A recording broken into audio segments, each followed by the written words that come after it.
feels like a whole new Paimon after those 2 days in the hot springs. The Abyss kind of threw a wrench in our relaxation, though. Still, spending time here really has felt like a vacation. The Kaholosaurs are so nice and so fun to play with. Their bellies are super bouncy. Oh, and Atea's snacks were so delicious. She gave Paimon some for the road just this morning, actually. Yelling at some kids who got caught throwing stones in the hot springs, so not much has changed since we first met her. Hey, you guys. Sleep well last night? Yep, this area is so nice. Glad you like it. I was thinking of taking you guys out to do some sea fishing. Later tonight, we can eat whatever we catch. Fresh fish is absolutely delicious right off the grill. Hey, Mualani! Yeah? What do you need? The team sent out to fight in the Night Warden Wars has returned. And Kachina? Is she back as well? Kachina fell in battle. But don't worry, the team was victorious, so the Rite of Resurrection will be held in the stadium soon. That's a relief. The Abyss is cunning, and it was her first time. Mistakes are bound to happen. Exactly. She deserves to hold her head up high. All right, thanks for letting me know. We'll head out in a bit. Jeez, she sounded a little anxious there. Had me thinking it was bad news for a moment. Mualani, you said the Abyss was cunning just now, but it seems like the Abyss just wants to destroy everything. Like, think about all those monsters that attacked your tribe.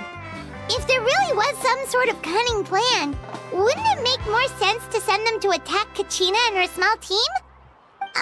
Not that Paimon wants them to be in any more danger, it's just... Relax, I get it. The Abyss is difficult to understand, that's for sure. At a glance, it certainly seems like the only goal is total destruction. The Abyss isn't a living entity after all, so what capacity for logic or planning could it possibly possess? But through our long history of fighting the Abyss, we've realized things aren't quite so simple. 500 years ago, the Abyss invaded Teyvat. You know about that, right? That's right. Khaenri'ah suffered greatly during that time. But so did every other nation in Teyvat. And Natlan was the worst affected of all. It took the combined efforts of the then Pyro Archon and heroes from every tribe to finally repel the Abyss. Even so, the effects of the invasion lingered for hundreds of years, only able to be reversed little by little. Our tribe's waters were contaminated. The Children of Echo's territory was overrun by dangerous sludge surging from underground. Unrelenting black winds tore across the lands of the Flower Feather clan. It was like each disaster was designed for a specific tribe. Exactly. We once thought that the Abyss's desire for destruction was a sort of primal instinct, but its methods are, in truth, marked by intelligence. We now believe the Abyss has invaded the Night Kingdom, and has the capacity to read the memories of this land at any given moment. And that's how it became so dangerous and cunning. Almost like it knows you inside and out. Yes, and that's why we've been unable to fully eradicate it, even after all this time. Luckily, the problems left behind by the Abyss have been successfully addressed by the various Pyro Archons we've had over the years. Now every tribe is prospering and things are looking up. I mean, just look at what we managed to do a few days ago. We totally fought them off.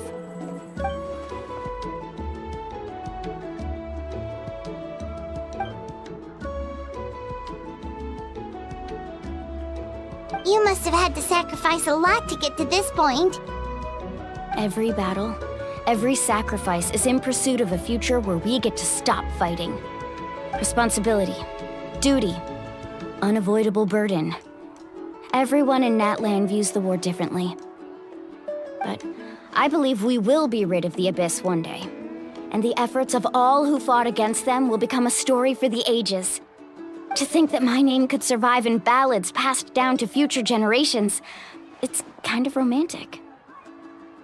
Everyone has something that drives them forward, you know?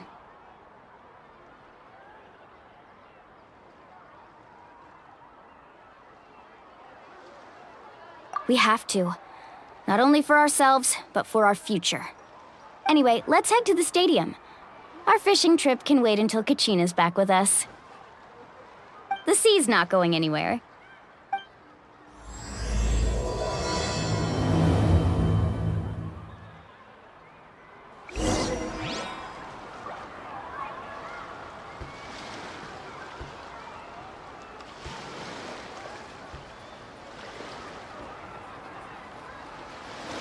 Woo! Whoa! Whoa! Ah. Whew.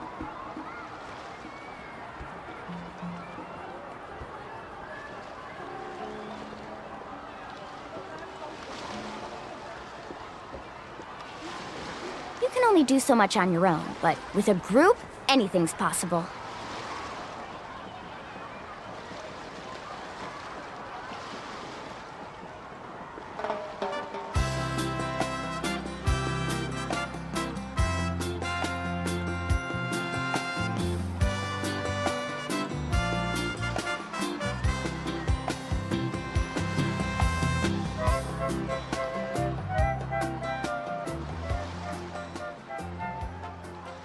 Ever tried chasing waves before? You wanna try? Well, come on, no time like the present. I'll help you find the closest beach.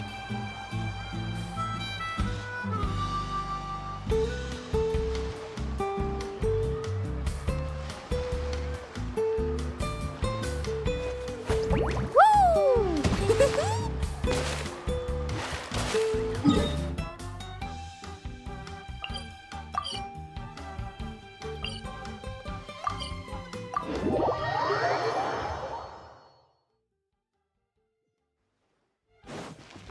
Off we go.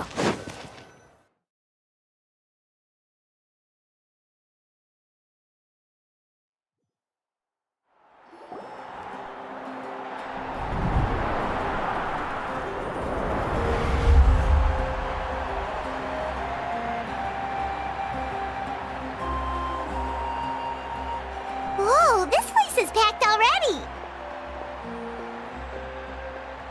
Of course. No one's gonna miss out on the chance to welcome our heroes back from battle. It's their moment of glory. Kachina's gonna be so flustered. She's never had this many eyes on her before.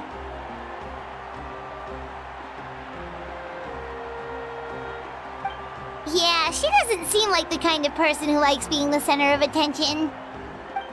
Looks like I'm just in time.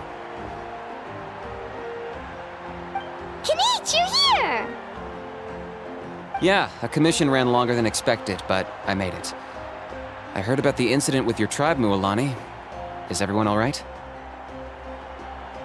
Yeah, it's all taken care of. Our new friend here's got some tricks up his sleeve, by the way. He's just as strong as Kachina made him out to be. Hey, look! Is it about to start? That's right. Someone will come out and recite a eulogy, and then we'll sing the Ode of Resurrection together. Come on, let's find a spot with a good view. When the singing starts, just follow my lead and you'll be fine. Let's go somewhere higher up so Kachina can spot us.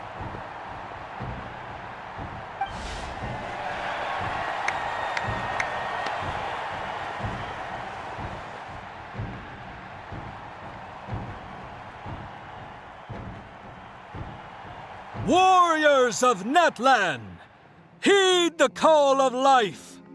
We are the inheritors of memory and legend. Those who grew alongside sun and wind. Those who forged our own destiny and future. That is Natlan's fire, the lifeblood of our nation.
I could not find Kachina within the Night Kingdom, or locate her ancient name. What? What does that even mean? Usually once the ode is complete, the Pyro Archon and resurrected person will emerge from the flames. But something went wrong. What's going on? This has never happened before. Well, I think it's pretty obvious. Clearly, the team sent to fight the Abyss didn't win after all. Think about it. The Ode rekindles all victors. We've witnessed it countless times. Since the Archon couldn't find Kachina in the Night Kingdom, that must mean there's more to this victory than meets the eye. Hey! You just haven't gotten over the fact that Kachina beat you in the pilgrimage! Pathetic. The both of you. Your wild guesses are misplaced. We completed our mission. Maybe you did, but who's to say whether that little girl even contributed at all?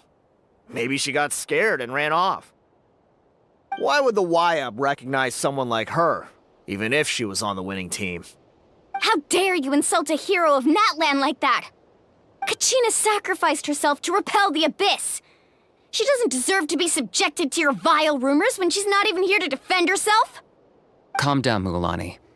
There's no point arguing with the likes of them. I can't just sit here and let them slander her like that. To insult a hero of Natlan, the person actually has to be a hero. You... Think about it, everyone. Who do you think is really at fault here? A girl who never should have even gone to war? Or the great Pyro Archon?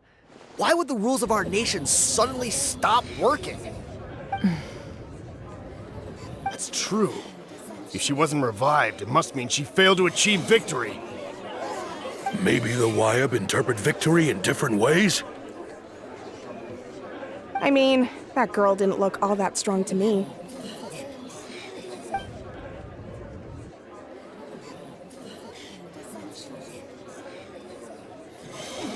Kachina wouldn't have run! That's not like her at all! No, she's been waiting for this moment for too long. No matter how daunting the situation, no matter how scared she might feel, she's always the first person to stand up and face it head on. We don't even know what happened, so don't you dare try to use this as an excuse to vent your anger or slander her reputation. Fine. We'll find out what happens soon enough. Then, we'll see who truly deserves glory. That's enough. There is no doubt about today's victory, or Kachina's part in it. She is a hero worthy of our admiration and celebration. However, the failure of today's ceremony is undeniable. Kachina has not been rekindled, and I offer you all my deepest apologies as I continue to investigate this matter. To prevent further casualties, I have decided to suspend the pilgrimage until this matter is resolved. What? No one is all-knowing. No one is infallible, not even myself. But doubt is a means by which we seek the truth, not a weapon we wield against others. I didn't mean it that way, Archon. I just... If there are things you wish to clarify, then ask me directly. Doubt my answer if you wish. But now's your chance. You have concerns? State them. No, of course not. Even though I have said nothing to change your mind, then it would seem the truth never mattered to you at all. That guy doesn't even have the courage to answer the Pyro Archon's question. So much for all that glory talk earlier. I have a question, Archon. My friend Kachina. Do you have any idea where she is? It's extremely important to me. I know you said you were investigating the situation, but I'm sorry, that's not enough. I've already shared everything I know. If you want to learn the truth and rescue your friend sooner, you should join the investigation. So, what do you say? Of course I'll join. In that case, come see me in the speaker's chamber. We should join them. Oh, and if it's not too much trouble, could you drop by as well, Traveler? I'd like to have a chat. Rest assured, everyone, I'll keep the tribal chiefs informed on the progress of the investigation. Once again, I apologize for the outcome of this ceremony. If there are no further questions, let's part for now. Did she just ask us to come along? I believe she did. Let's go. I'd like to know what's going on myself.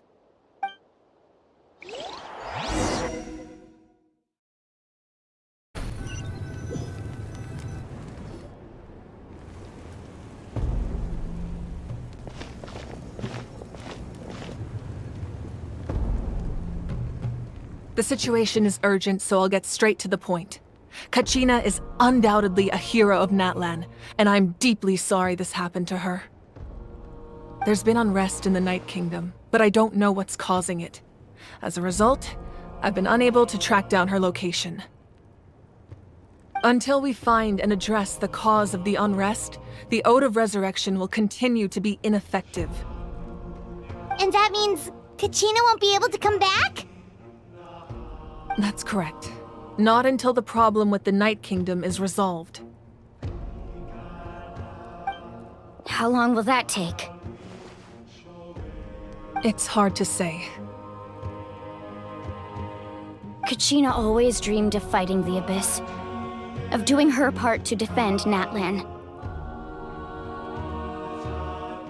She wasn't afraid of death because she knew, if it came down to it, the Pyro Archon would be there to bring her back to life. Whenever we sat down together, exhausted from training, she would always hum the Ode of Resurrection. She was supposed to come back to us. We were supposed to hug her and celebrate with her and share her joy. We supported her every step of the way, but what are we supposed to do now? Sit peacefully and wait for her return? Lose ourselves in grief over her death? Tell me, are we her friends? Or her murderers? That's not fair, Mualani. It's all right. I understand your rage and your grief. Kachina's life means a great deal to me, Mualani. Believe me, I want to bring her back as soon as possible. I would give you that peace of mind if I could. But please, hear what I have to say so I can at least give you a broader picture of the issue we are now facing. Considering the recent attack on your tribe, I believe the Abyss has found a new means of undermining the rules of our nation. You mean... The Sacred Flame. The foundation of our resistance against the Abyss. If we continue to hold the pilgrimage and send teams to fight the Abyss, there will likely be more casualties. But if we stop altogether, the Sacred Flame will only grow weaker. The Abyss will scale up their attacks, and the tragedy we saw with the people of the Springs will only be the first of many. If we compare the two choices, the former seems to be the lesser of two evils. Sorry, I know that may sound harsh, but I bear the name Malipo. Weighing the costs is my duty. The raw truth can be cruel. But we need to understand it if we want to approach this rationally. But what would you say, Mualani? This is personal for you. And unlike Kanich, I dare say it's not a simple case of weighing up which course of action is less painful, is it? No. I can't choose between them, and I don't want to. Saying that one is preferable over the other is disrespectful to the people who suffered. You're saying it doesn't matter whether I suspend the pilgrimage. The consequences will be equally painful. Yes. What happened to Kachina breaks my heart. But I couldn't bring myself to sacrifice other people for her sake. And that is the crux of the problem. It's not simply a matter of choosing the lesser of two evils. Either way, there will be people who suffer. And the end result will be the same. Belief in the pilgrimage will waver. Once doubt has crept in, the people will no longer unite in battle against the Abyss. And that is exactly what the Abyss wants. Their ultimate goal isn't to break the rules that make the Ode of Resurrection work.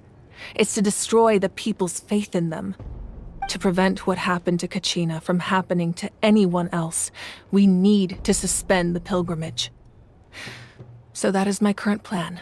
And in the meantime, I've made efforts to strengthen each tribe's defenses. Then, we have to find another way of strengthening the sacred flame to keep the Abyss at bay. This won't be easy. I'll need time to figure out the best approach. I understand your anger, Mualani, but I hope that provided some clarity, at least. Wow. Paimon thought things were gonna get heated for a second, but the Pyro Archon took the time to explain everything so patiently. I owe you an apology, Archon. I let myself get carried away earlier, and I'm sorry. You're right. We need to focus on finding solutions. We could always hold the pilgrimage without sending a team to fight in the Night Warden Wars. That way, we would still be able to fuel the sacred flame. I've considered that, but the two events have nearly always been linked. Without the chance to fight the Abyss, pilgrimage rankings lose their prestige, and competitor numbers will drop. With fewer participants, the amount of contending fire produced will decrease, and the vicious cycle will continue indefinitely. So, essentially, the Abyss has taken Kachina hostage.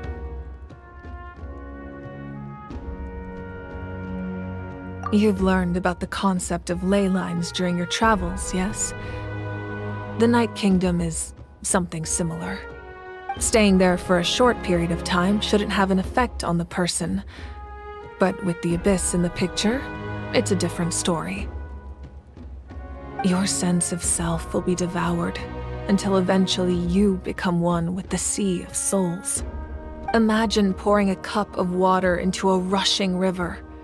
You can try to scoop up another cup, but there's no chance it will be the same water you had before. I won't sugarcoat it. That is the danger Kachina is currently facing. Just like you said, Archon. Both of these problems need to be addressed. You can focus all your efforts on dealing with the sacred flame. I will go search for Kachina. The Abyss poses the same threat to you as it does to her. It is very possible you will not return. Knowing that, do you still choose to go? Kachina's waiting for us to rescue her. That's all that matters. I failed to protect her during our campaign, but I can make it up to her now. I choose to go as well. Traveler? What do you think?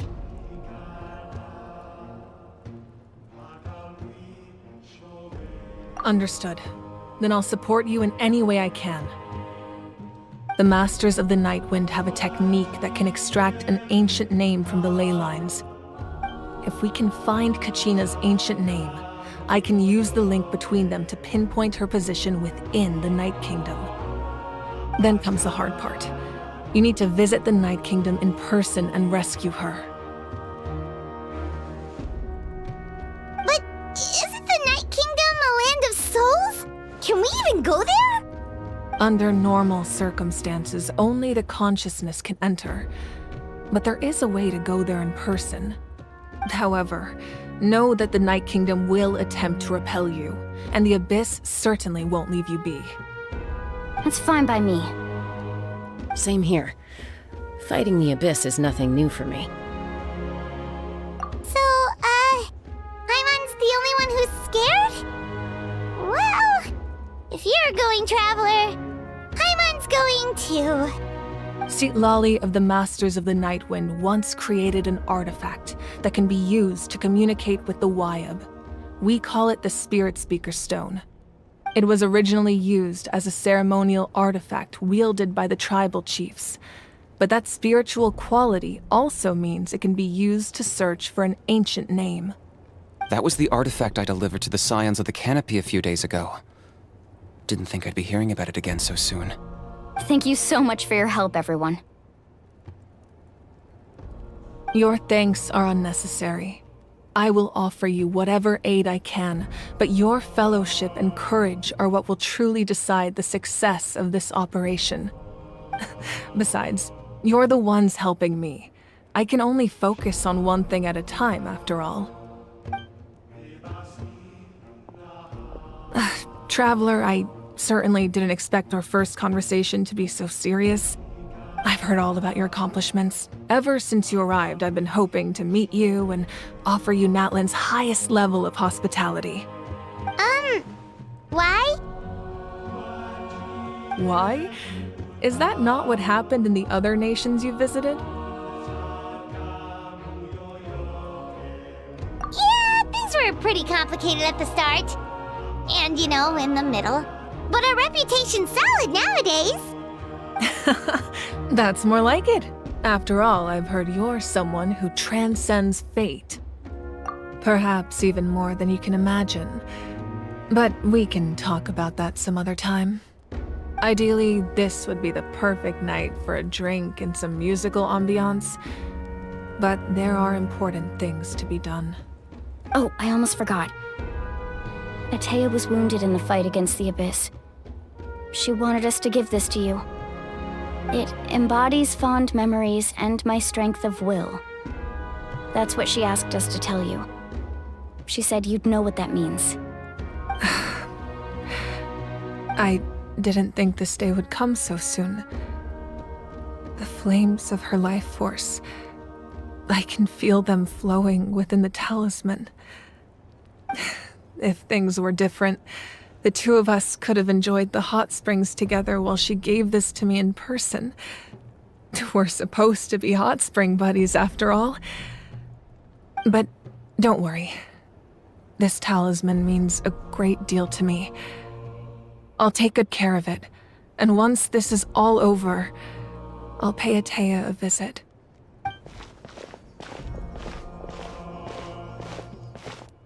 You said you didn't want to jeopardize the production of contending fire. But that's not at all why you decided to suspend the pilgrimage, is it? You're right. Even now, the production of contending fire is far from sufficient. The gradual corrosion caused by the Abyss has resulted in a massive shortage of pyro energy, and we're currently at the breaking point. As things stand, the pilgrimage is a lost cause. Suspending it allows us to save our strength to defend the tribes. The Abyss has brought catastrophe to Natlan, and Kachina's disappearance in the Night Kingdom is a direct consequence of that. We can't let the general public know that. No. If the public learned that Natlan's destruction was close at hand, there would be immense panic. But if I said nothing at all, they would have continued to question the integrity of Natlan's heroes. Another simple choice. The latter was clearly the better solution. But you chose otherwise. I have never subscribed to the belief that the right choice is the one with the fewest sacrifices. Let's go. There's still a way for the sacred flame to last a little longer. You mean? Yes. Come with me.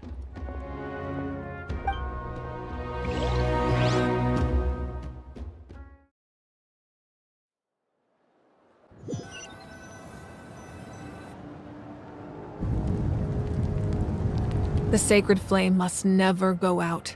Not only does it strike fear in the Abyss, but it's also the pillar of Natlan's stability.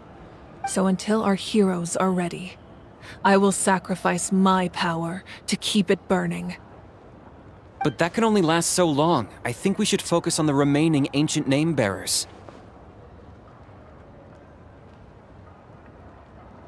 Don't let desperation cloud your judgment. Those chosen by the Wayab have already embarked on their destined path. It is for them to decide how that journey ends, not us. All we can do is support them. Even so, for you to make this sacrifice, it's not right. If not me, then who? No other is capable of sustaining the sacred flame. I possess great strength, but I'm not above my people. This is part of my duty.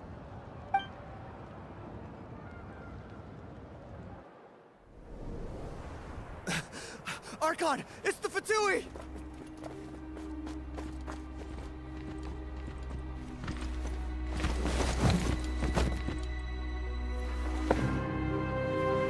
The Archon of Natlan. A force to be reckoned with. The secret of the ley lines is no secret to me. Long have they been destined for ruin. And since the oath made 5 centuries ago remains unfulfilled, what use is the Gnosis in your hands? I don't know what you mean. But it sounds like this is about more than the Tsaritsa. In times of crisis, someone must pick up the mantle of salvation. Your plan has reached an impasse, and now it falls to me to create new rules for Natlan. But before the dawn of a new age, the old must be destroyed.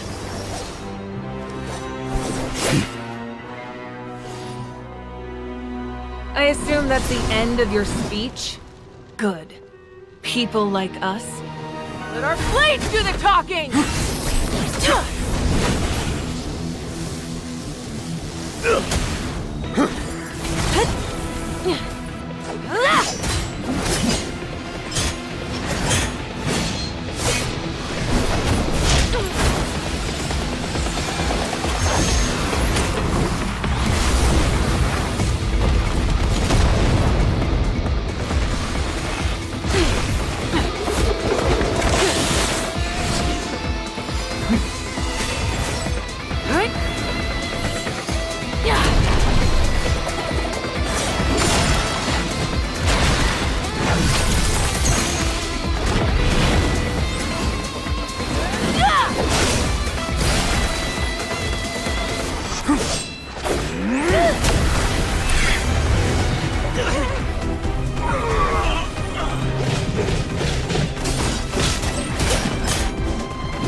Masters of the Night Wind. Send word. The captain and his followers must be apprehended.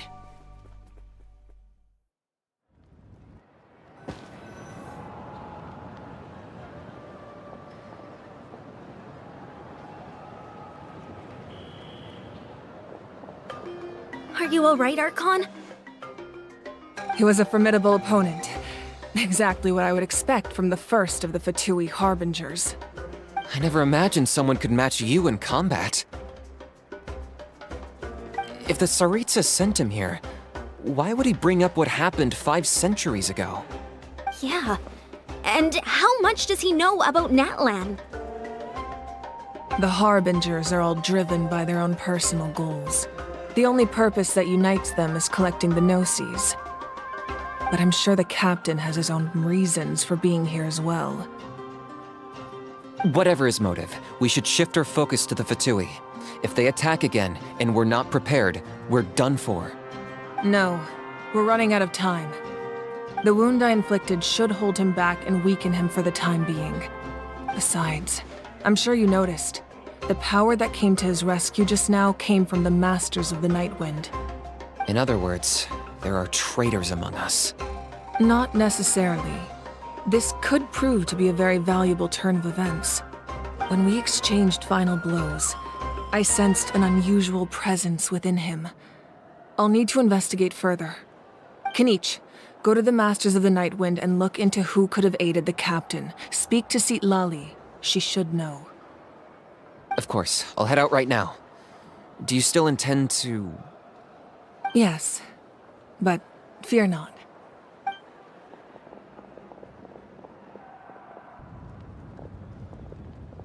Natlan's strength has never rested solely in its Archon.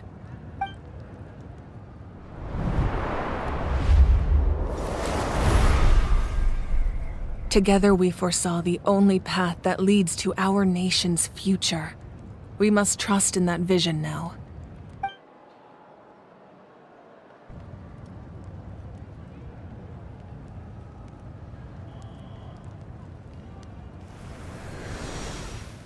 Is everything okay, Archon?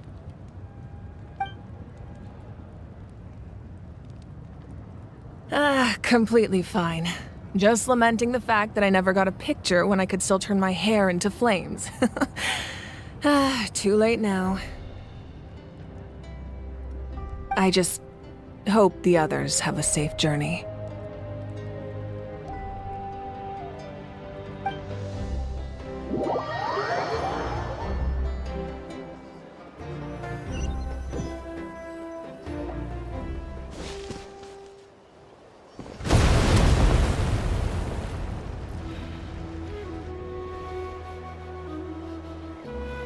What's happening at the stadium?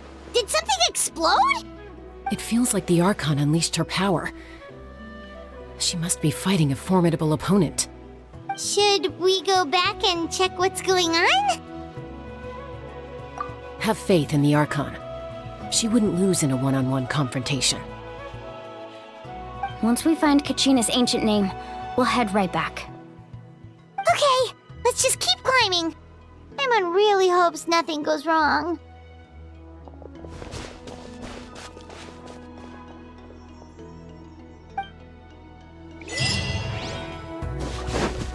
Faster! Need a surfboard?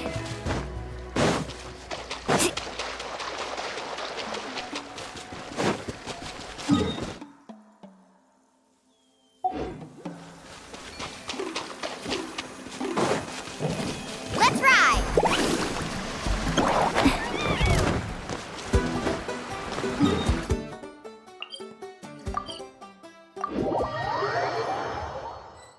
That's Waina, the tribal chief. Let's head over to him.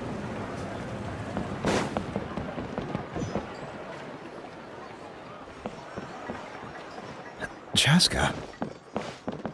Nice to see you again, Waina.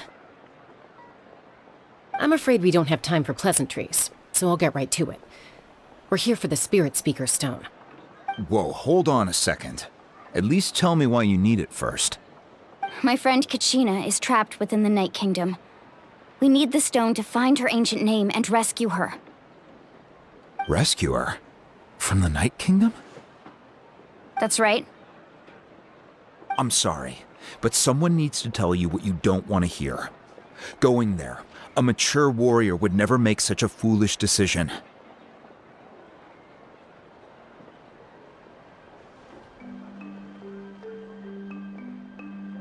The nature of battle is unpredictable. You never know how it's going to end. Losing a friend is tragic, but when that happens, the best thing you can do is focus on how to prevent further casualties. I appreciate what you're trying to say, Chief Waina. But if the price of maturity is abandoning a friend in need, I'll choose foolishness any day. If Kachina's still holding on, then so will I. I thought you might say that. Is something wrong, Waina? This doesn't seem like you. Life isn't complete without taking risks. That's always been your mantra. It's nothing.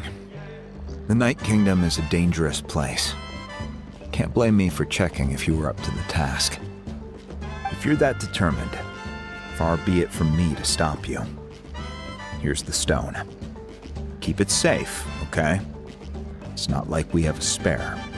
Thank you. Huh. Seems like you two go way back. But aren't You from the Flower Feather Clan, Chaska? Oh, Chaska's a peacekeeper, so she's famous throughout the tribes. She's always the one people call to resolve conflicts, so we slowly got to know each other that way. Her younger sister Quichi's always hanging around our tribe, too. She's helped us out a lot in the past. Oh, you have a younger sister? Yes, I'll introduce you to her sometime. But let's get back to business. Waina, how do we use the stone? As you probably know, your intended destination is completely different from the real world. The Night Kingdom is like a river flowing with concepts, and the ancient name you seek is like a tiny fish swimming downstream. In that sense, the stone is like a fishing boat drifting down the river, but the boat alone isn't enough. You need a fisherman experienced enough to steer it in the right direction. We couldn't do that ourselves? With a little practice, I'm sure you could. You have the strength and the talent. If you want to make sure this works, though, I could recommend someone to you. Who? Vichama, a legendary warrior and scout from our tribe. He's got a keen eye and a well-honed intuition. Even his ancient name means to seek. If you're fishing for a name, you're gonna want him on the boat. Vichama? Why does that name sound familiar? He's one of Auntie Atea's hot spring buddies. I've heard stories about him. Where can we find him? Ever since Malco passed, he spends most of his time gazing out at the scenery from the cliff tops. Follow the path that way, and I'm sure you'll find him. Thank you. We'll go look for him there. Good luck. I hope everything goes well.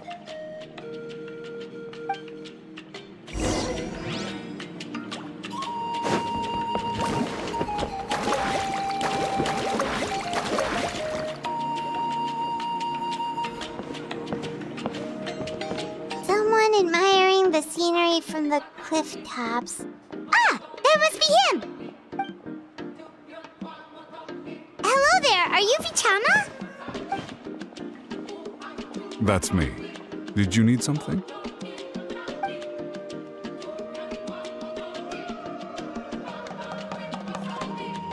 What? You're saying you can bring someone back from the Night Kingdom? How is that even possible? No, if you really think about it, anything's possible in that kind of place. But that would mean... Are you okay? You don't look so good.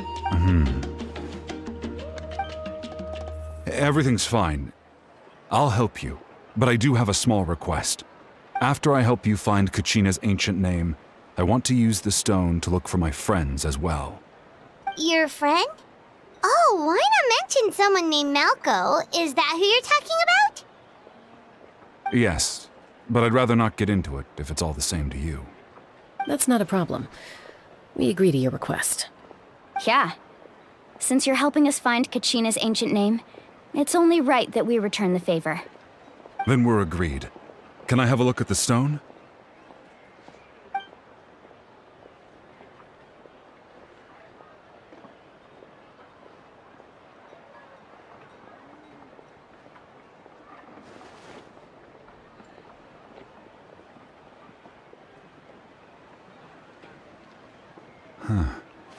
I see. From what I can tell, it functions almost like an abyssal pylon. Both connect the Night Kingdom to the living world. Once the connection is established, the abyss will come surging through the opening like a predator honing in on the scent of blood. So we have to be sure not to use it in a tribal settlement. Wow, you got all that just from looking at it? I just picked up on the basics, really. I still have no idea why it works. You said someone named Sitlali invented this. They must be a genius. I'll go find an open area and start setting things up. In the meantime, I need you to get 2 things for me. We'll go right away. What do you need? First, I'll need some hook ropes. Pretty much every store around here carries them, so no need to go anywhere special. Oh, and I need to build a net out of them, so make sure you get a good amount. Wait, are you saying you're going to use a real net to catch Kachina's ancient name? How does that work when one's tangible and one's not? By creating something tangible in our world, like a net, we can create a connection to a corresponding concept in the Night Kingdom. Basically, I'm going to use the concept of a net to catch something equally intangible, an ancient name. Oh, I see. What about the second thing you needed? Right. I need two chunks of obsidian. Once we bring the ancient names into our world, we'll need a place to store them. Normally, you can only get obsidian from the Children of Echoes, but I heard there's a traveling merchant from that tribe around here somewhere, so maybe you can try your luck there. Gotcha! Alright, let's split up. See that clearing? Let's meet over there when you're done. Oh, and you can send someone with me if you want. In case you're worried I might take the stone for myself. What do you think, Chaska? There's no need. Lena spoke highly of you. That means you're trustworthy. I appreciate it, even though that doesn't mean much to me anymore. Anyway, it'll take some time to set everything up, so no need to rush. I'll see you in a bit.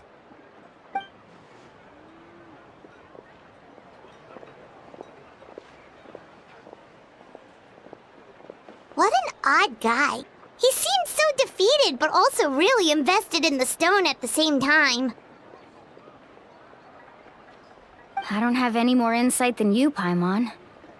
Let's just focus on the preparations for now. Hang on, Kachina. We're coming for you.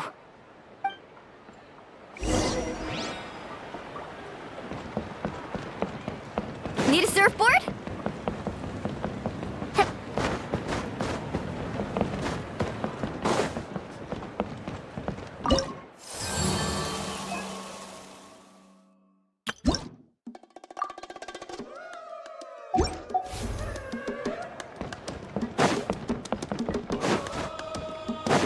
Off we go! Emotional support is important.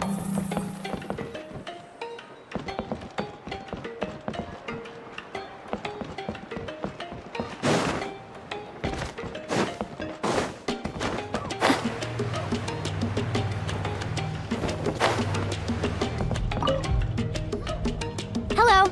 Do you have any Hook ropes? As in rock climbing equipment? Yes. How much for your whole stock? Oh, the whole thing? Let me see. That would be 30,000 mora in total. Deal. Wait, really? What, you want me to drive down the price? We just need these as fast as possible. Thanks. Oh, no problem at all. I'll even pass along some information on the house. These ropes are usually used by rock climbing enthusiasts. If you want to learn, Roka's the person you want to ask.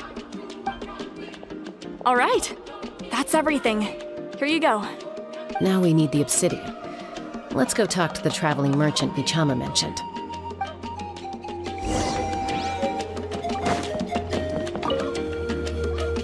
Excuse me, do you sell obsidian? Why, yes. I've got a chunk for sale right over there. Perfect. Is that the only one, though? We actually need two. That might be tough. Tell you what, I'll take a look through these boxes over here and we'll see what we can find. Thank you so much. We'll wait here.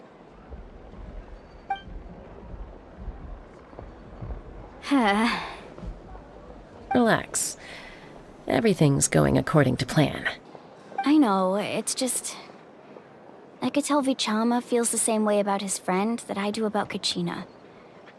I hope this chunk of obsidian isn't the only one.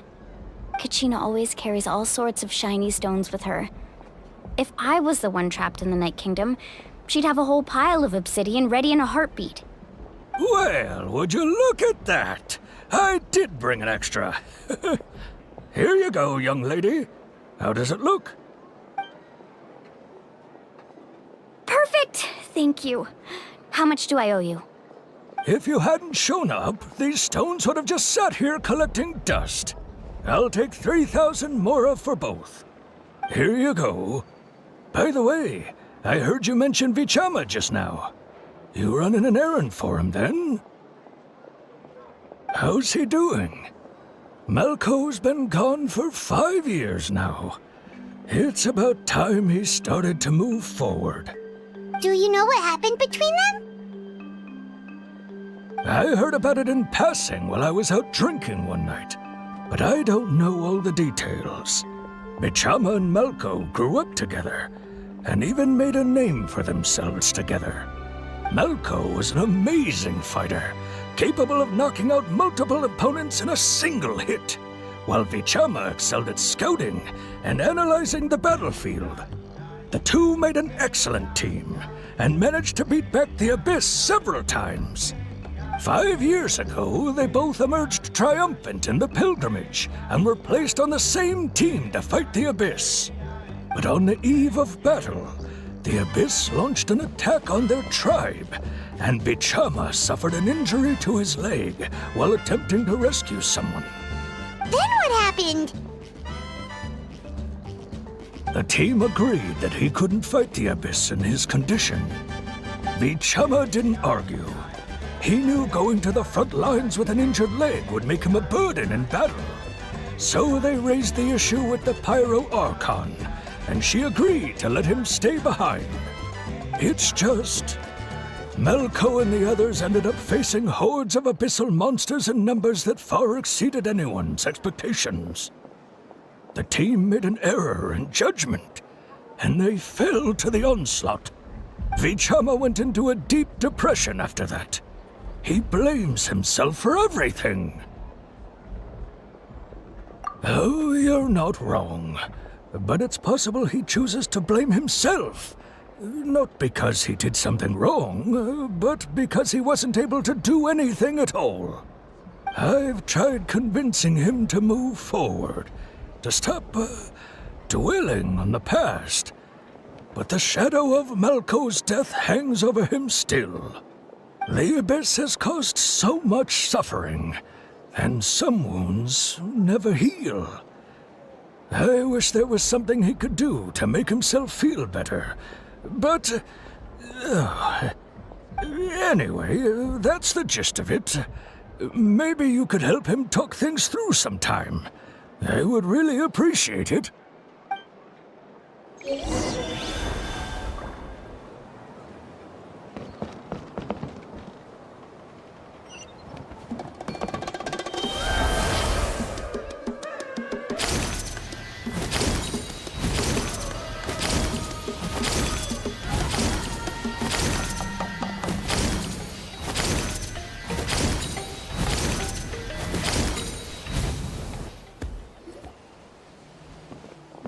Did you get everything? Yep, it's all here. When do we start? I've made all the necessary adjustments, so we're good to go. As agreed, I'll help you find Kachina's ancient name, and then you return the favor. Go ahead.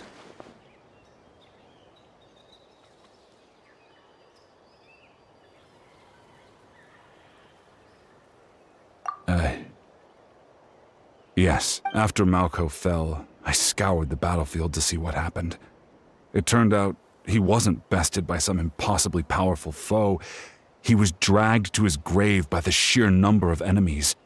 If I had been there, I would have been able to sense the danger. I could have warned them not to advance. I've always blamed myself for what happened. But when you told me about Kachina, I realized there's a chance Malco might also be alive, fighting for survival in the Night Kingdom. But that happened several years ago, right? The Pyro Archon said all life within the Night Kingdom eventually becomes one with the Sea of Souls. There might not be much hope, but I still have to try. Malco and I promised each other, even if we never managed to root out the Abyss for good, we would fight together until the end. All right, let's get to it. I'll start searching for the conceptualized version of Kachina's ancient name. If you see any fragments scattered around the area, please collect them.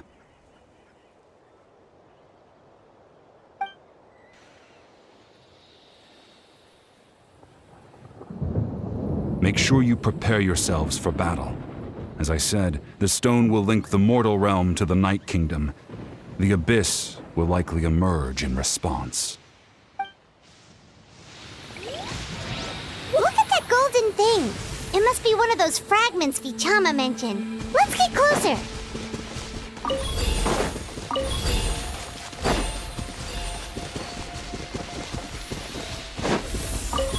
Faster.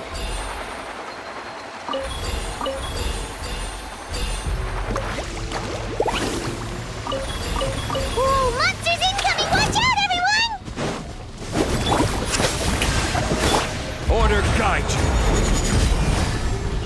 Gather! Let my name echo in song! Look alive! Let's ride!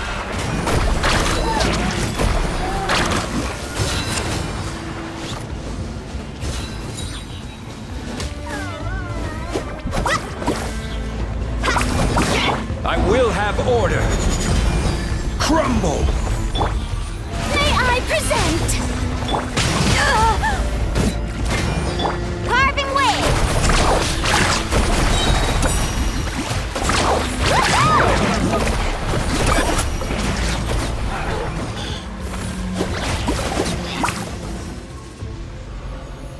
How much longer, Vichama? Not long! We're getting close!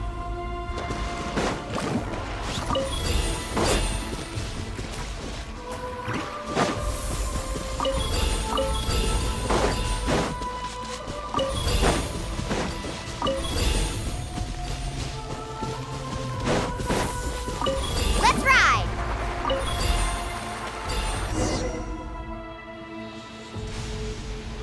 Vichama!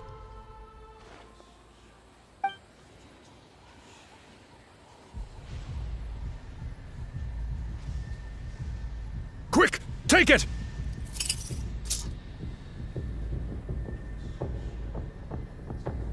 I found Kachina's ancient name. Hang in there, Malko. Just a little longer. Something's not right. The power of the Abyss is getting stronger. The Abyss is corroding his body! Vichama, you can't keep going, you'll die! I should have died 5 years ago. I just need a little more time. Please, I'm almost there. Thank you.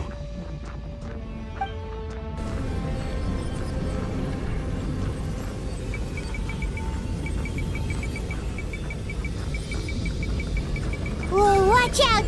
The power of the Abyss is strong.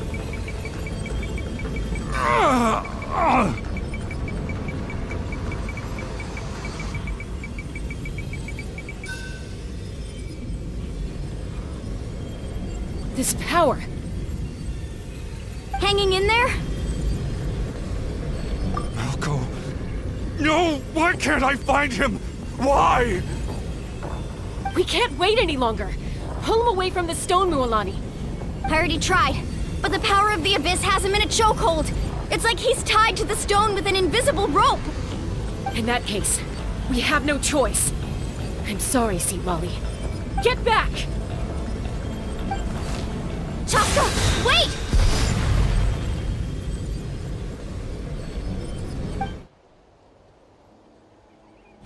Ouch!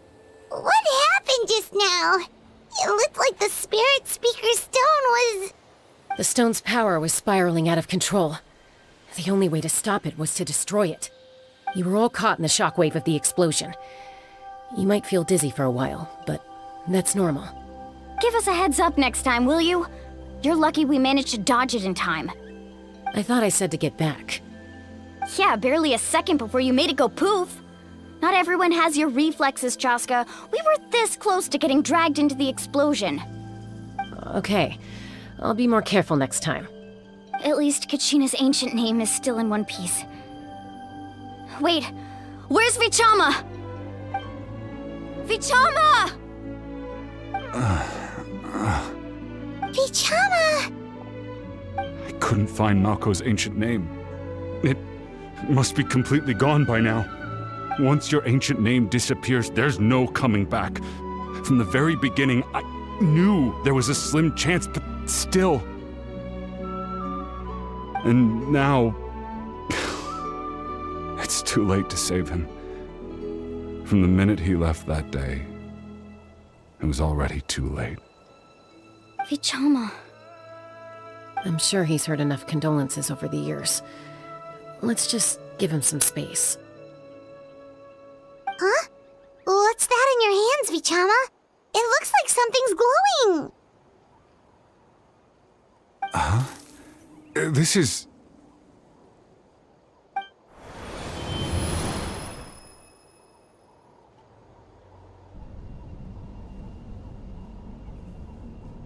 Hey, Malco. Got any strength left? Not enough to swing a sword, but to say a few last words? Sure. Too bad. No one will get to hear them. I never thought I'd actually die on this mission. Not that I'm afraid to die. It's just... hard. Thinking about my mom's face when she hears the news. Guess I have something to be thankful for then. My parents died a long time ago. They won't have to mourn me.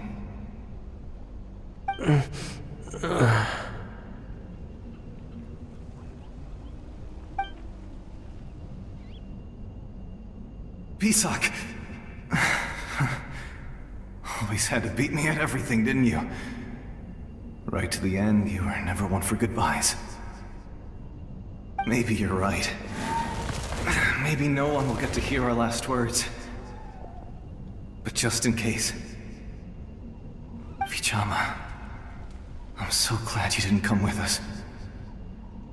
Don't be sad. Just keep on living. For the both of us.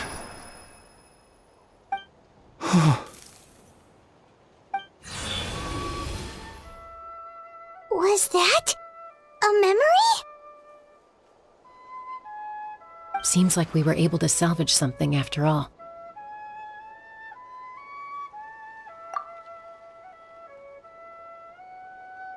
Of course. Seeing him, hearing his voice again, it makes me unbelievably happy. But it also brings with it an even deeper pain. A deeper pain? Why? Malco was always the type to put on a brave face. But in that memory just now, his hands were shaking, and his smile was forced. For all these years, I regretted not being able to fight alongside him to the end. And now I know, at the end of his life, he was thinking the same thing. Vichama. I'm fine. Actually, I heard Chief Wyna wasn't really on board with your plan to go to the Night Kingdom. When you asked for my help, I hesitated too. I knew helping you find your friend's ancient name meant leading you one step closer to danger. But I also understood why you had to try. Everyone has regrets in life, but not everyone gets the chance to make up for them. Once allowed to fester, guilt strips us of our most valuable qualities as warriors. In that sense, we might as well choose the braver path from the very beginning. If I could do it all over again, I would have followed Malco to the front lines no matter what. Even with an injured leg, there were still things I could have done. That way, even if the outcome stayed the same, I still would have fought alongside him to the end. There are critical junctures in life, and if you don't seize the chance to act, there's no going back. That's something I had to learn in hindsight. But you're still at the crossroads of your journey, so I hope you can walk away without regrets. Thank you, Vichama. I feel even more determined now. Kachina will come back to us. I'll make sure of it. I promised I would find her, and I intend to keep that promise. That's good to hear. Strange. My body, it's... Once abyssal corrosion enters the body, a portion will fuse itself to your internal organs. Even though the Traveler possesses powers of purification, the corrosion can never be fully eradicated. Thanks to him, though, you were only briefly exposed. Slowing your breathing and controlling your emotion should help you keep the symptoms in check.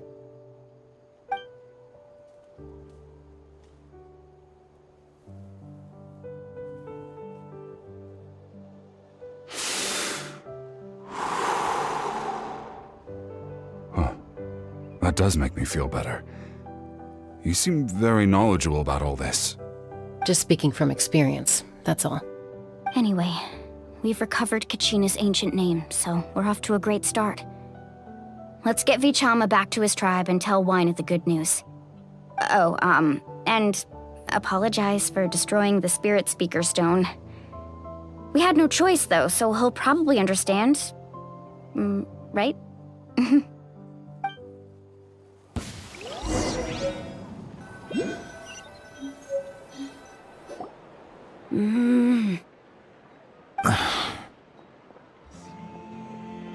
Koichi, are you really gonna just stand there like that?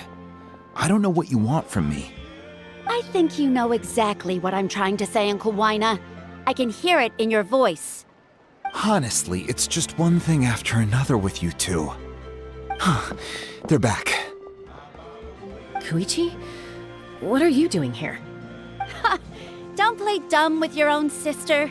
You know exactly why I'm here. My apologies, everyone. I just need to borrow Chaska for a few minutes. You come with me.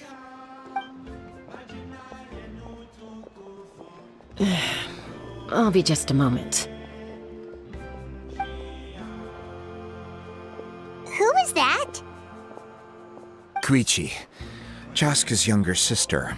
Although the two aren't actually related by blood, it's kind of a long story.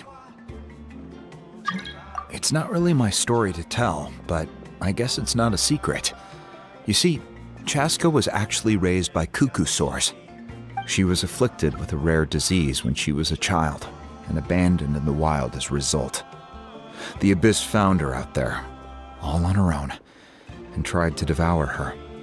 But in the end, all that did was trigger her will to live. That strength of will pushed her to survive. But it also planted a seed of conflict within her. Eventually, she was adopted by the cuckoo source. Wherever they went, she followed, getting into fights right and left. For some reason, Paimon can totally imagine that. Well, when Chaska finally returned to human society, it was Koichi's parents who adopted her. At the time, Chaska still had a habit of getting into fights, so Koichi was always taking her around, apologizing to everyone. Ah, I remember those days. One of those fights was definitely with me. But, you know, kids. You're fighting one minute and your friend's the next. Eventually, she found a way to rein in that desire to fight. And now she's who people call to resolve conflicts. She's known as the Peacemaker. It sounds like she still argues with Koichi, though. Don't siblings usually stop fighting when they get older? That's partly my fault. Koichi asked me to stop Chaska from doing anything dangerous, but you probably know by now, once Chaska makes up her mind, there's no changing it. Oh, I get it. No wonder you tried to talk us out of going to the Night Kingdom. Chaska even said that wasn't like you. I'm all for your adventure. You need to take risks when you're young, because by the time you're my age, you couldn't attempt something like that even if you wanted to. Better try now than live with regrets later. That's what I say. Still, I can understand where Koichi's coming from. In the end, nobody wants to sit back and let a loved one put their life on the line.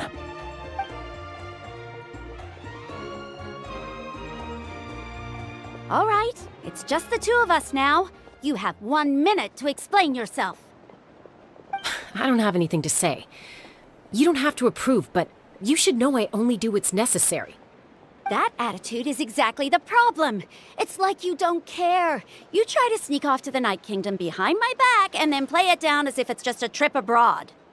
Well, technically I am going abroad, right? Again with the excuses! We agreed, didn't we? There are 4 levels of danger. If it's not something urgent, you can only engage in level 2 danger and below. You can only go up to level 3 if a situation is so dire there's absolutely no alternative. But a trip to the Night Kingdom? If that's not a level 4, I don't know what is! And you were just going to sneak into the place without saying anything! What do you mean, sneak into the place? I always planned on walking in there with my head held high. You bought off Uncle Wina, didn't you? He promised me he'd stop you from doing anything dangerous. Oh, it's like he didn't even try. You feel like he went back on his word. What if I told you my mind was made up, and there was nothing he could have done? Not even by force. Oh, I knew it! So he did try to say something, but you didn't listen. This is important. If you were in my shoes, you'd make the same decision. You don't know that? I'm a doctor, and I handle logistics. If you're going to waltz into a dangerous situation where you could lose control at any moment, it's my duty to say something. All right, whatever. Anything else? What do you mean, anything else? Why don't you reflect on what you've done and promise me you'll stay put? Time out. Is this one of our normal arguments or a serious one? Chaska, does it sound like I'm joking? Then, you need to know something. What happened to Kachina was partially my fault. I can't leave her there to die. That's not who I am. But the person you become when you lose control, that's also not who you are. That's a different issue. You said it yourself. A person is only as good as their morals. If I want to live in Natlan, I need to display qualities that make me worthy of this nation. I've also told you that managing your condition is equally important. Sometimes you have to make sacrifices. All right, let's stop this here. If we keep going, I might actually have to get serious. And I think Wina prefers his roof attached to his house. Is that a threat? That sounds like a threat to me. Koichi! Younger sisters are supposed to listen to their elders. So, you're really going to go, no matter what I say? I'm supposed to be your sister. Then support me. I'll be back. All you have to do is wait. Chaska. So, that's it. Why'd you have to turn out to be so darn annoying?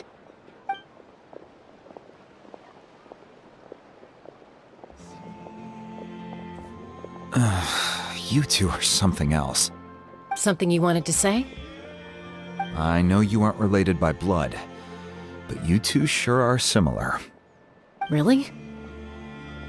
You know, I said that very thing to Koichi not too long ago, and she reacted the exact same way, down to the very tone of voice. It's not my place to get involved, but I will say this. Try to spend a little more time with your sister. You're tough kids. That doesn't mean you have to go it alone. Thank you. Anytime. All right. If you're done with the Spirit Speaker Stone, you might as well hand it over.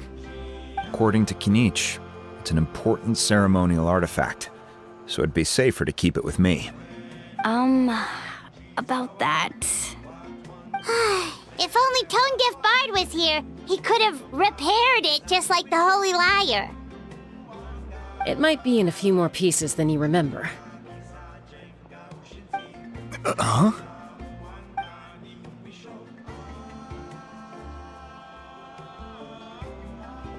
I see.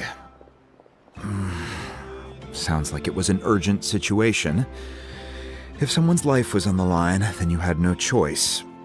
Still, Citlali's going to be a nightmare to deal with now that you've broken her stuff. I'll explain everything to her later. Stay safe out there in the Night Kingdom, okay? I'll wait here for your safe return.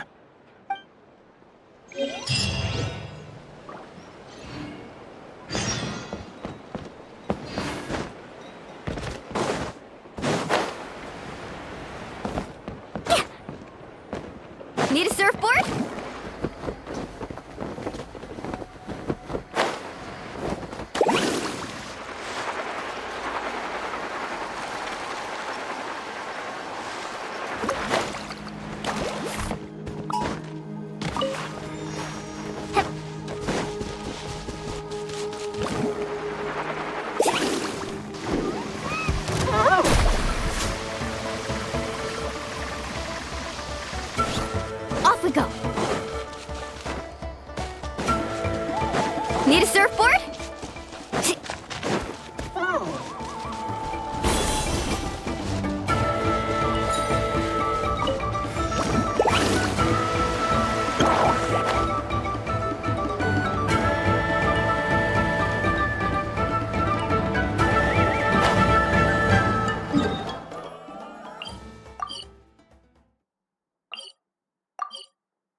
Need a surfboard?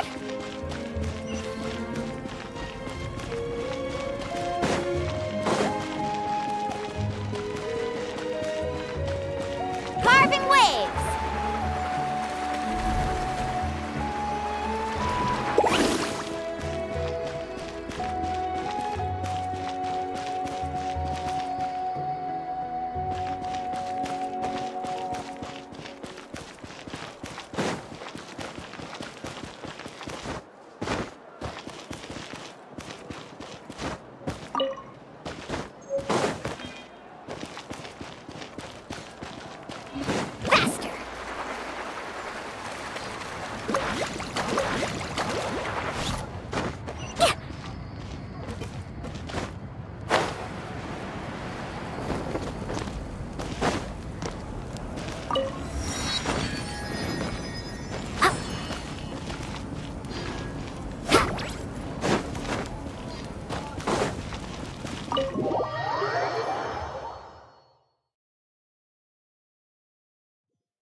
We're back! We found Kachina's ancient name, too!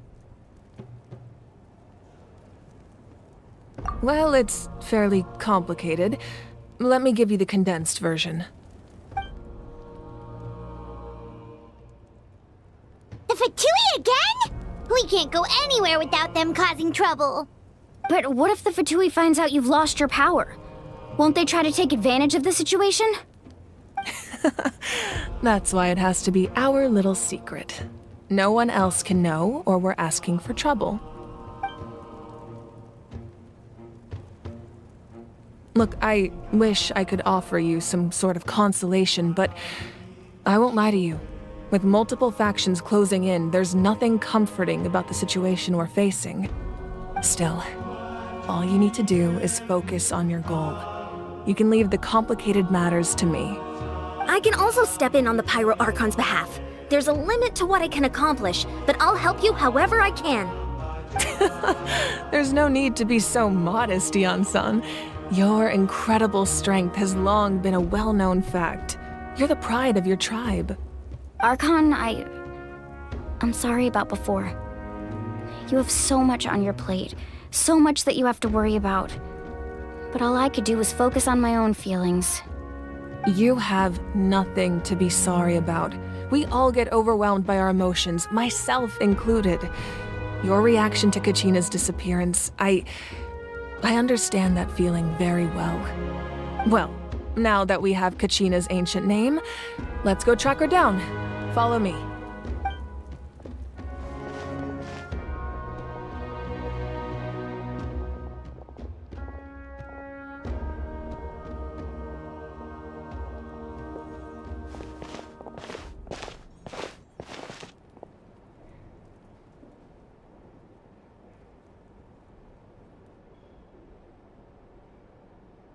What is this place?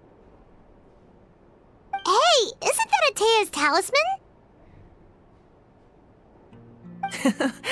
Good eye.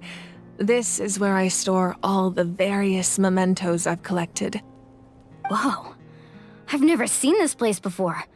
There's so many things in here. It looks like there are items from every tribe. Collecting them must have taken a lot of effort. I suppose you could think of it as a hobby of sorts. In Natlan, everyone grows up listening to the stories of heroes, and physical items do a far better job of preserving those stories than our own memory. Now, I still have some preparations to make for the ceremony, so feel free to take a look around in the meantime. If you're curious about an item, I'm more than willing to tell you about its origins. All right, we'll have a look.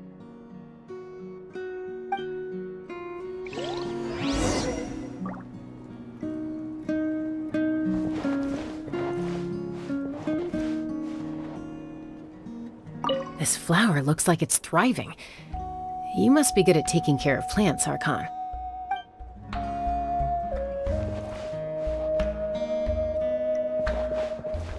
This fishing basket looks familiar.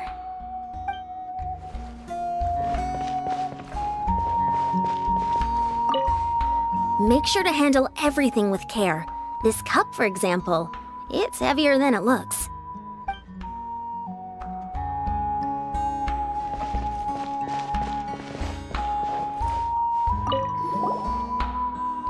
Hey, there's a fishing rod here. It must have belonged to the people of the springs. That's right. It belongs to a legendary fisherman named Matavaru. I have his entire set of fishing equipment, actually. He and I met in a tavern. He told me about a particular kind of giant fish and his meticulous plan to catch it. In his eyes, I saw a hunger and a strong fighting spirit. To him, the sea was the battlefield upon which he staked his honor. So, did he do it? The next time I saw him, he was covered in scars. It turned out the fish he sought had been corroded by the abyss. He managed to kill the fish, but sustained a serious injury in the process, which meant he could never go deep-sea fishing again. Can a fisherman claim victory if he fails to bring back his catch? That's what he asked me in the end. Well, Paimon thinks he won. That was my answer as well. The experience was far more valuable than the prize itself. In the end, he didn't want his tools to go to waste, so he gave them to me. Wait, that means you also know how to fish. Maybe we can go head-to-head sometime.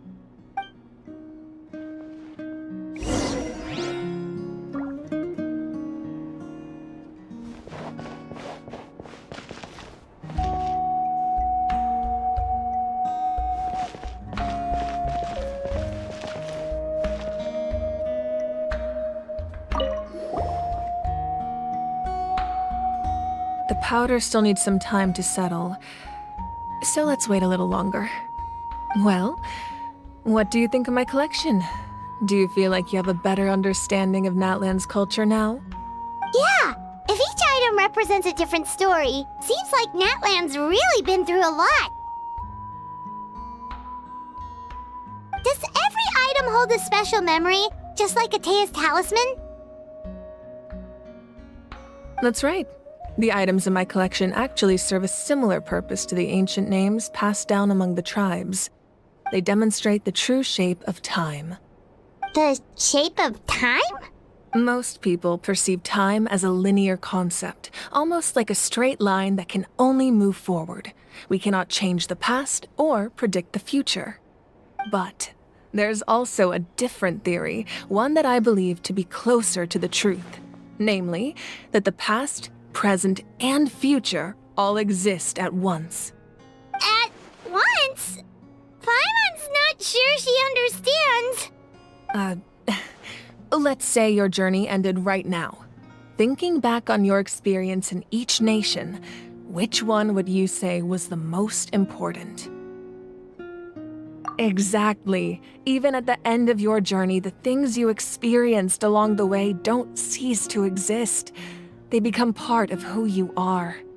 Take out a portion of that journey, and you would likely make very different decisions, and eventually arrive at a very different destination. The future is the same way. It exists even though it has yet to come to pass. We just lack the means to perceive it. Of course, there are those with the power to foresee the future. They simply call it by a different name. Fate.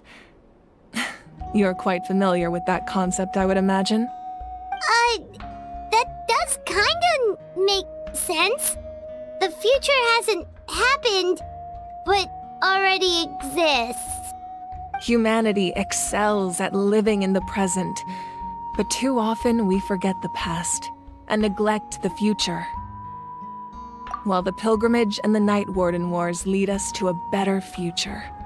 Only by uniting the people of Natlan across countless eras can we fight back against an enemy as formidable as the Abyss.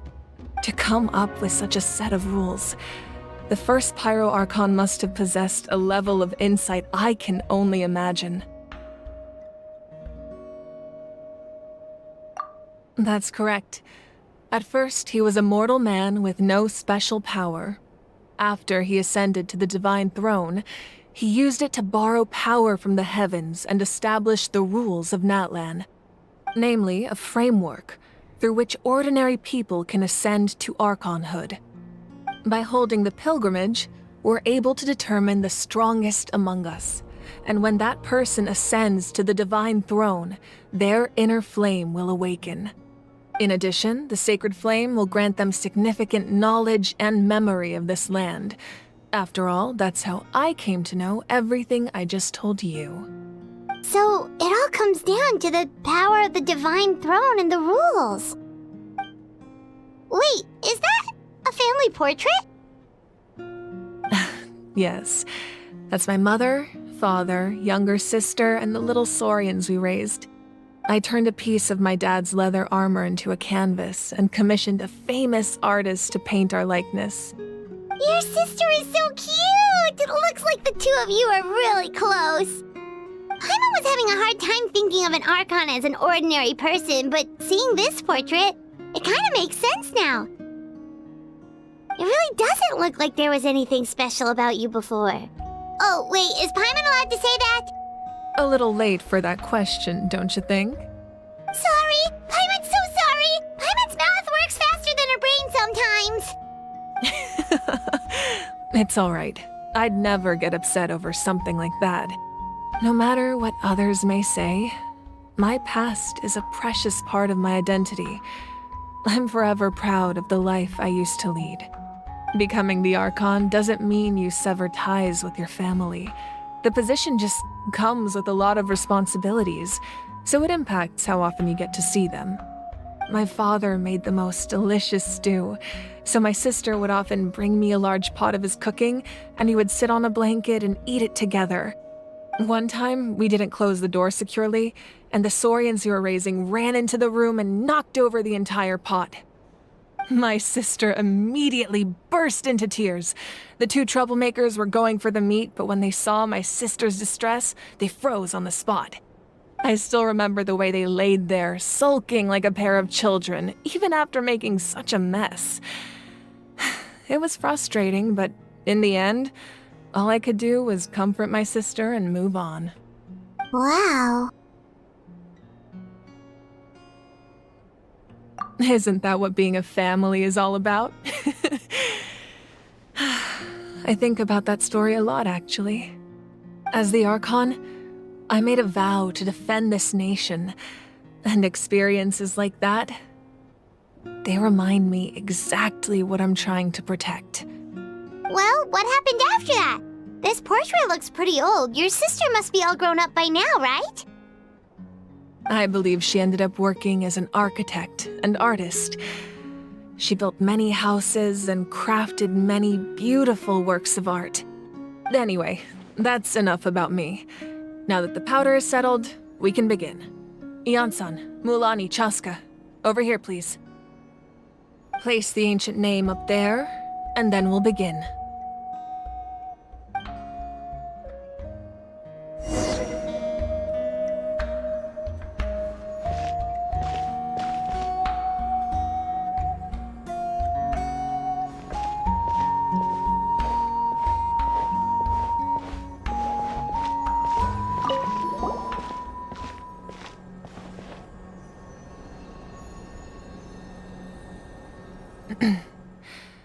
Surely as the echoes of life resound through heaven and earth, so too shall our stories remain eternal.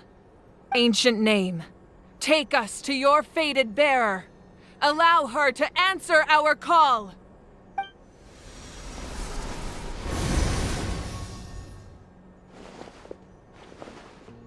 Am I hallucinating again? Kachina! Are you okay? Huh? I'm not seeing things, am I? Is the Abyss playing tricks on me again?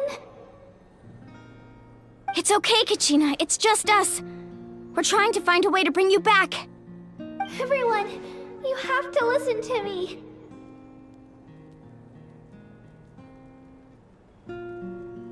I've been investigating the Night Kingdom this entire time, and I figured out what's wrong. The Wyab is being affected by the abyss! I was waiting for the Wyab to send me back, but then this really strong monster came in and it almost killed me.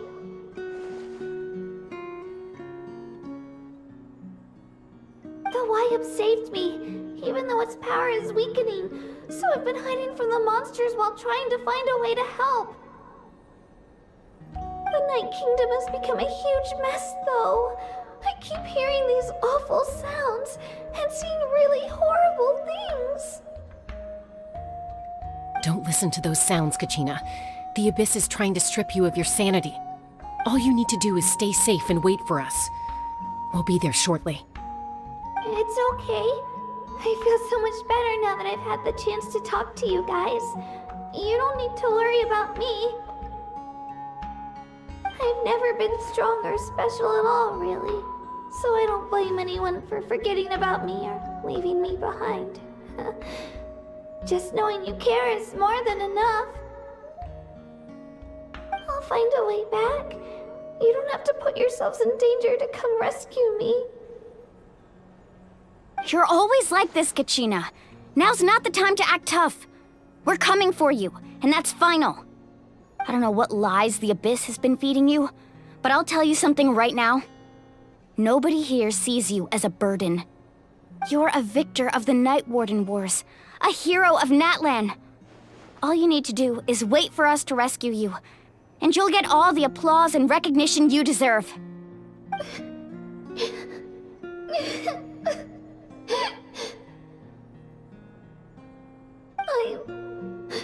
I'm really scared. Everything's so dark and creepy here. And I want to go home. Still, I don't want you to put yourselves in danger because of me.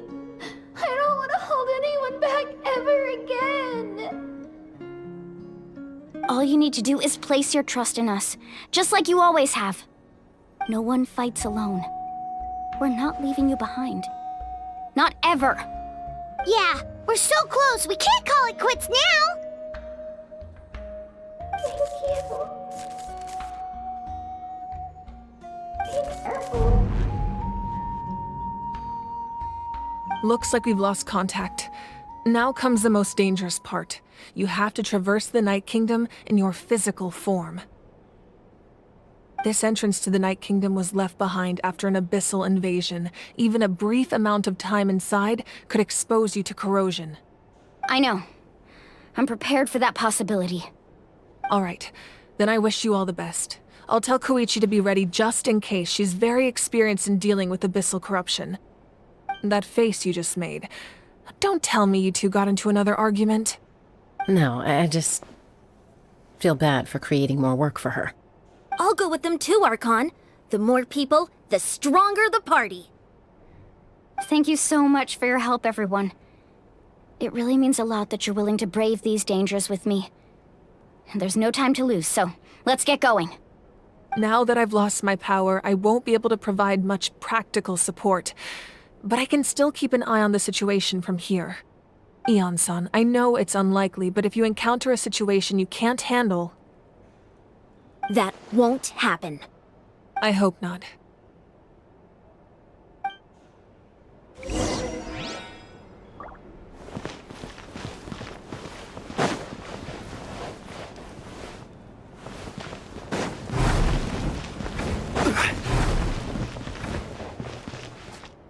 Be careful out there. I'll observe the situation from here.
You want me on your team?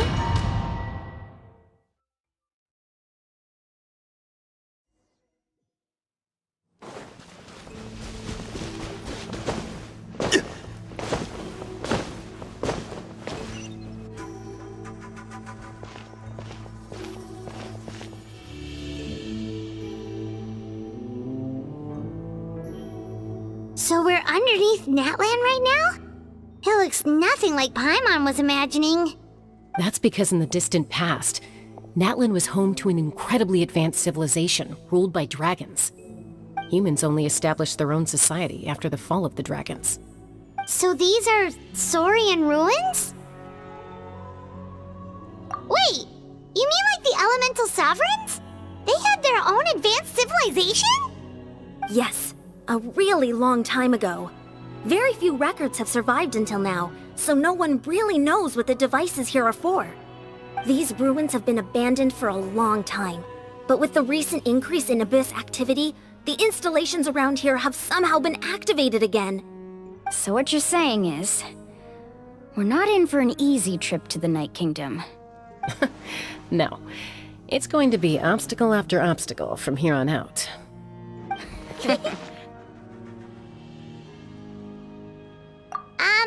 Why are you all laughing like that? It's creeping Paimon out. It's the pre-adventure excitement kicking in, right guys? Of course. I'm eager to get started. Then let's go. We won't let anything stand in our way. Quake!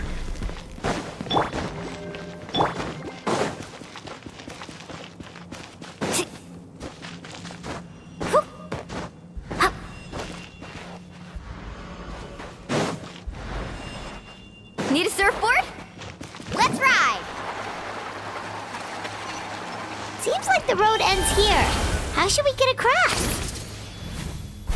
As a professional trainer, I think you could stand to build up your endurance, Paimon. Professional trainer? Paimon thought you were a warrior from the Collective of Planning. Well, that goes without saying. But I actually work as a sports coach. I provide professional guidance for many of Natlan's popular sports.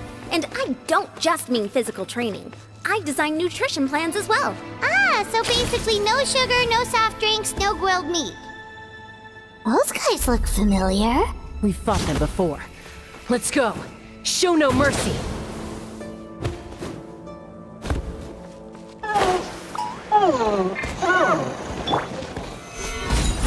This is order. Time to shine! Everybody stand back! Let's shred, Sharky! Carving waves!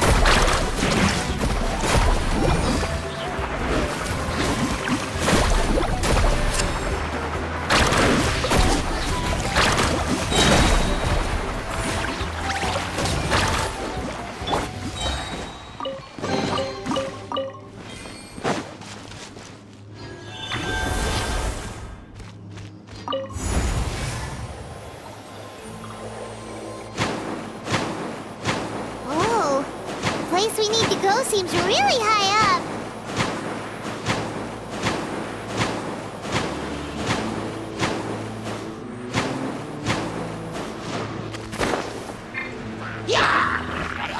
Stabilize! I will have order! Strike a pose!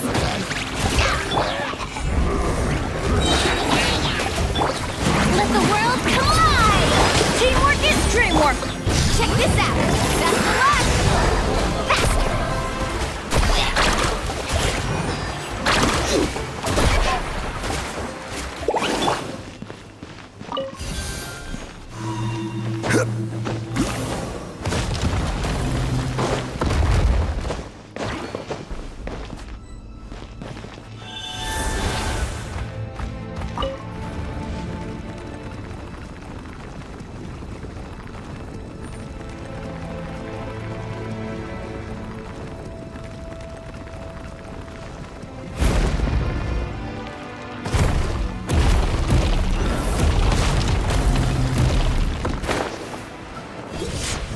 This is order. Gather! Shower me with praise! Let my name echo in song! Everybody stand back! Let's shred, Sharky! Off we go! Let's ride!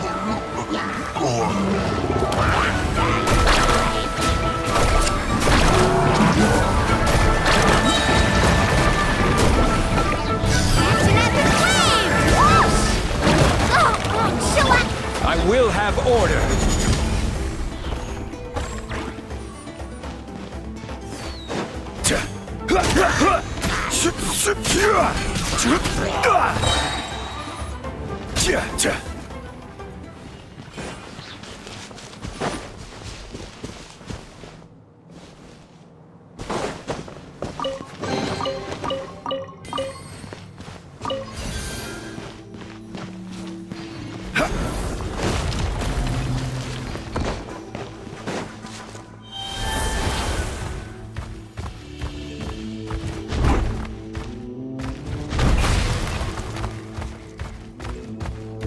This is the final stretch. We just need to climb up, and we'll be there. Nothing to it. Easy for you to say.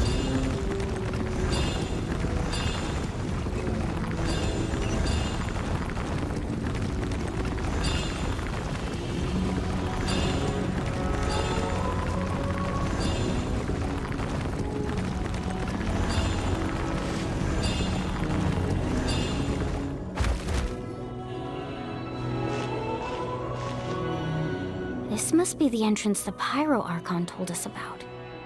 The one ripped open by the Abyss. Yes. There's something in the depths of this place that feels familiar, yet also foreign. We actually have to go in there? Okay, Paimon just needs to psych herself up. Don't push her through before she's ready.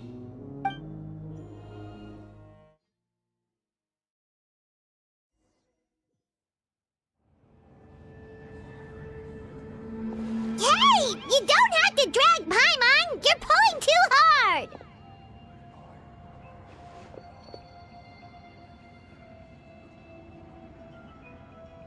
Looks like we made it.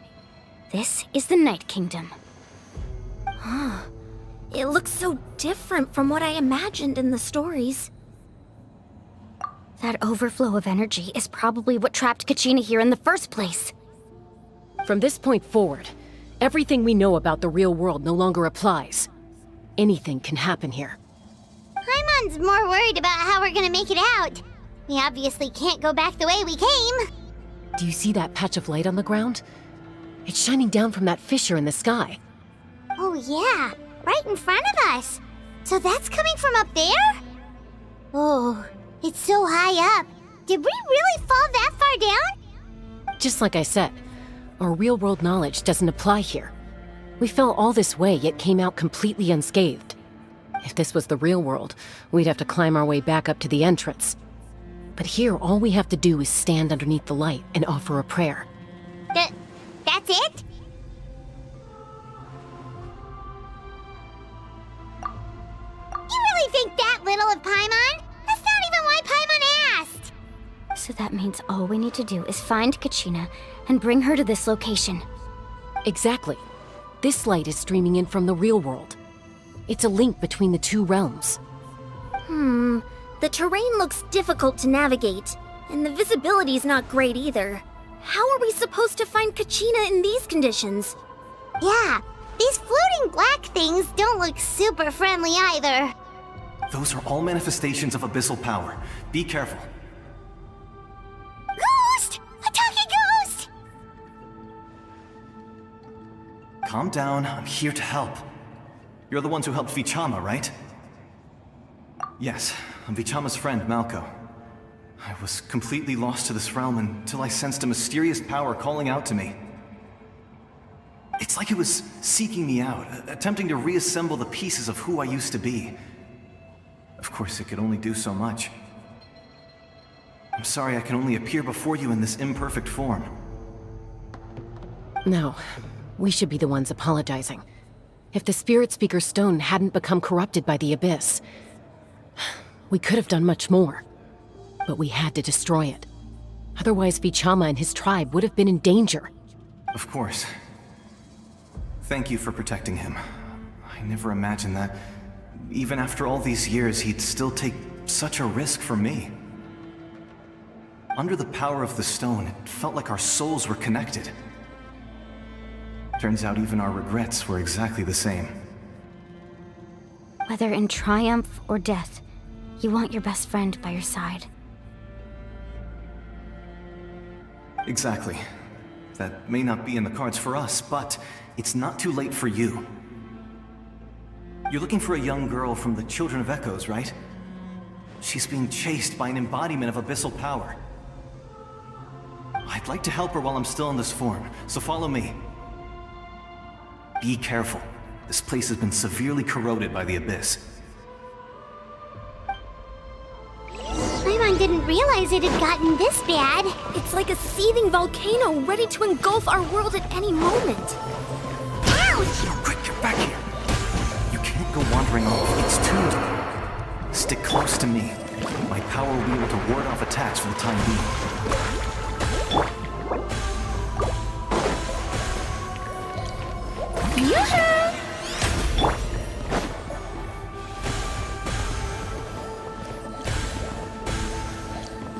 We won't be able to keep this up.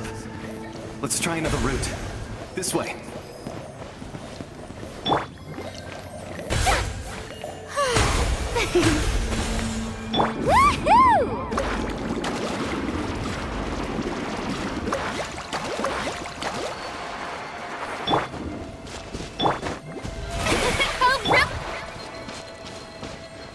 Not good.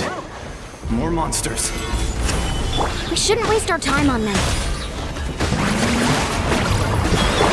Teamwork is dreamwork! Check this out! Best of luck!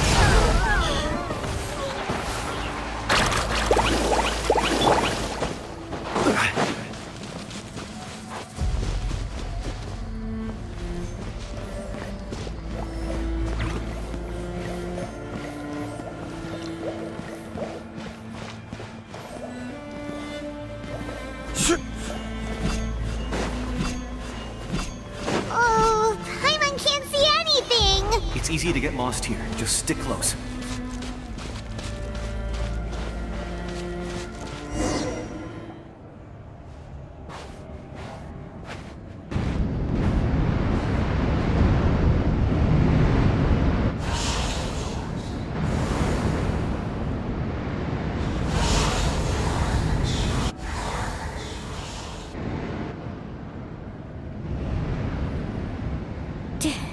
Did you hear that? What? Never mind. It was probably just my imagination. Don't scare Paimon like that! I heard it too. It was a voice from the abyss. What did it say? Doesn't matter. It certainly doesn't harbor good intentions.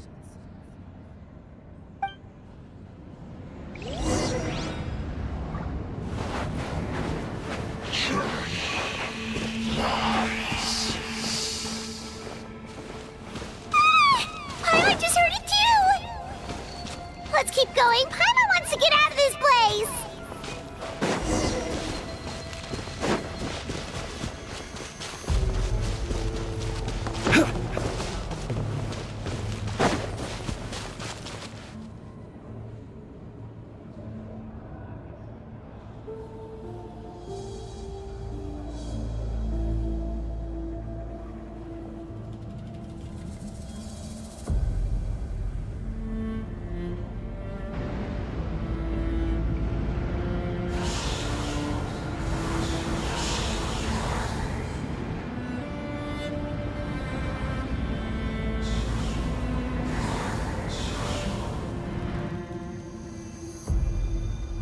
We're here, Kachina!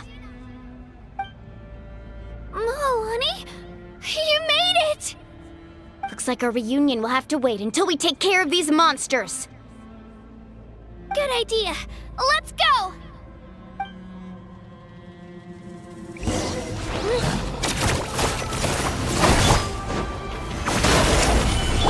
Strike a pose! Yeah.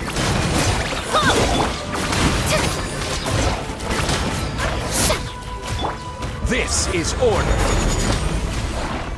Stabilize. Let the world collide! Shower me with praise! You're here! You're finally here! Thank you so much! That monster can appear from anywhere. It almost caught me a bunch of times. The Wyab's power helped keep me hidden, so I just tried to stay out of sight until you got here. Had a girl. You did so well. And most importantly, you weren't hurt. Should we start heading back then? Actually, I have a request. Will you come visit the Wyab with me? I can't exactly put it into words, but something's wrong with the Ode of Resurrection. And I know it has something to do with the contamination from the Abyss. That was the Pyro Archon's theory as well. Everything we've seen here certainly seems to back it up. In the Night Kingdom, there are 6 main totem poles representing the Wyab of each tribe. You can think of them like the body of each Wyab. Additional totem poles, like the ones around here, serve as proxies to which the Wyab can extend their consciousness. There are countless proxies scattered around the Night Kingdom. Through them, the Wyab can extend their consciousness over the entire realm and track down souls no matter where they roam. But if a proxy were to become severely contaminated, then a soul could become lost within the Night Kingdom. Judging by the current situation, I don't think we're dealing with just one contaminated proxy.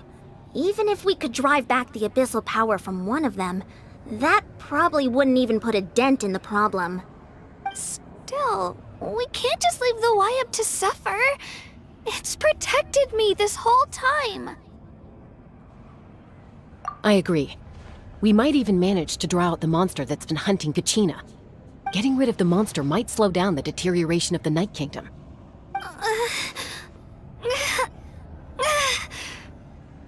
Kachina? What's wrong? Nothing. Just a headache. And that voice again, telling me to abandon the Wyab and leave this place. Maybe we really should leave. Kachina's already been here for too long. No, I'm fine. I don't plan on listening to that nonsense. I can hold on. Just up ahead. I'll lead the way. Besides, I can still fight, so please, help me out a little longer. Listen to me, Kachina. We'll come with you, but that's because we want to help the Wyab, not because we have something to prove. You don't have anything to prove either. It's okay if you reach your limit. We'll be there for you. All right, the sooner we get this done, the better. We've already come all this way, so we might as well try to get to the bottom of this. Let's go. This way. I'll stay here and try to stall the Abyss monster. All by yourself? That's too dangerous! It's all right. I may not be as strong as that monster, but I'm definitely more familiar with the area. Besides, I don't have much time left. If you're anything like my friend, I'm sure you're not particularly fond of goodbyes. So go. Achieve your goal, and return to the world where you belong. Thank you for everything. You're a true hero. Thank you. No one fights alone.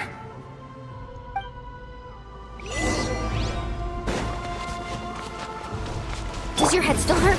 Let me help you walk. I'm fine. You should know I'm made of stronger stuff than that.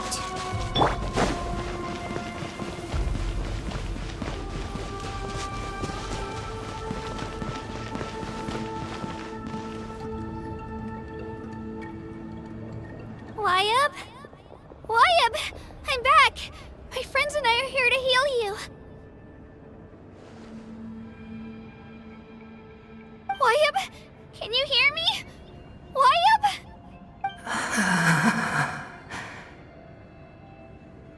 So we were right. The contamination is already too severe.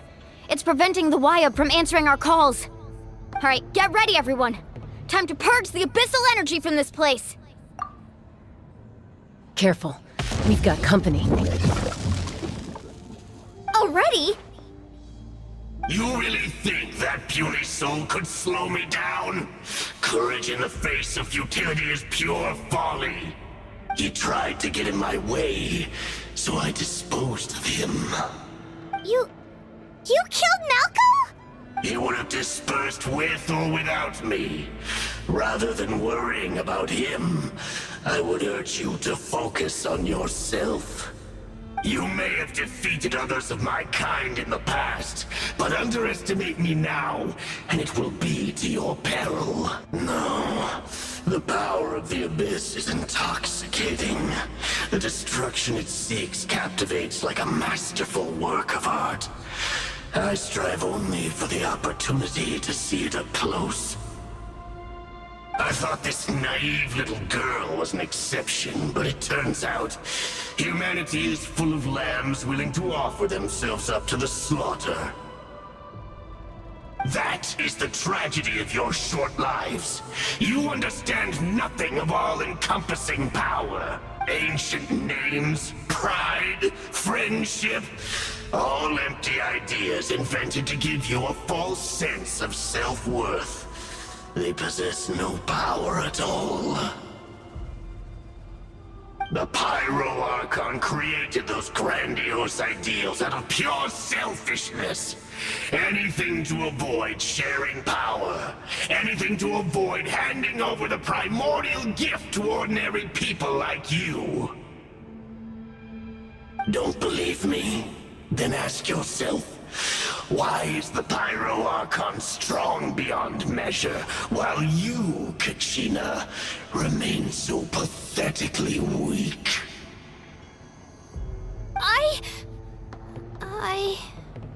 Kachina! Give me your hand.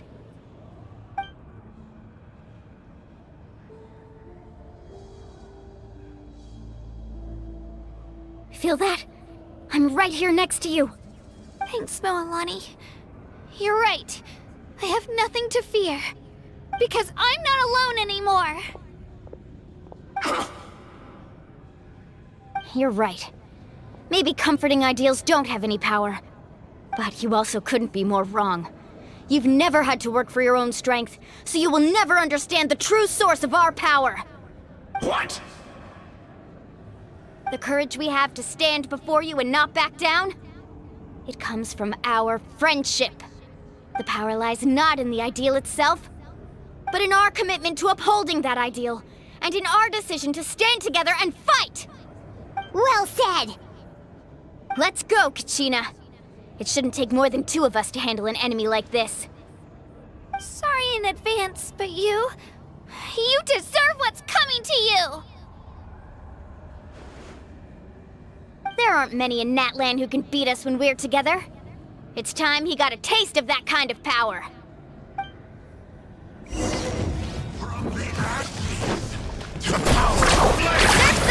Action at the flame! Right here! Clear the area!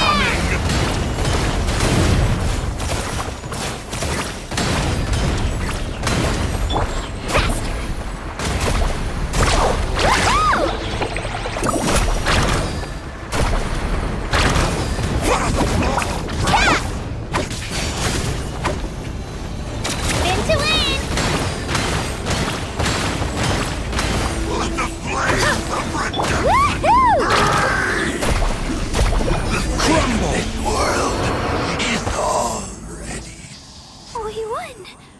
We actually won! That's what he gets for underestimating you two. Fantastic work, Kachina! Absolutely fantastic! This makes me so unbelievably happy. I'm happy too, Moalani.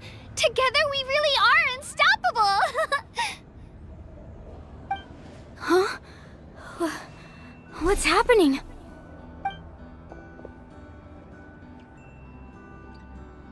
My ancient name is glowing? But I thought I didn't bring it with me! It's probably a projection from the real world. But that doesn't explain why it's glowing all of a sudden. Wait, does that mean you're...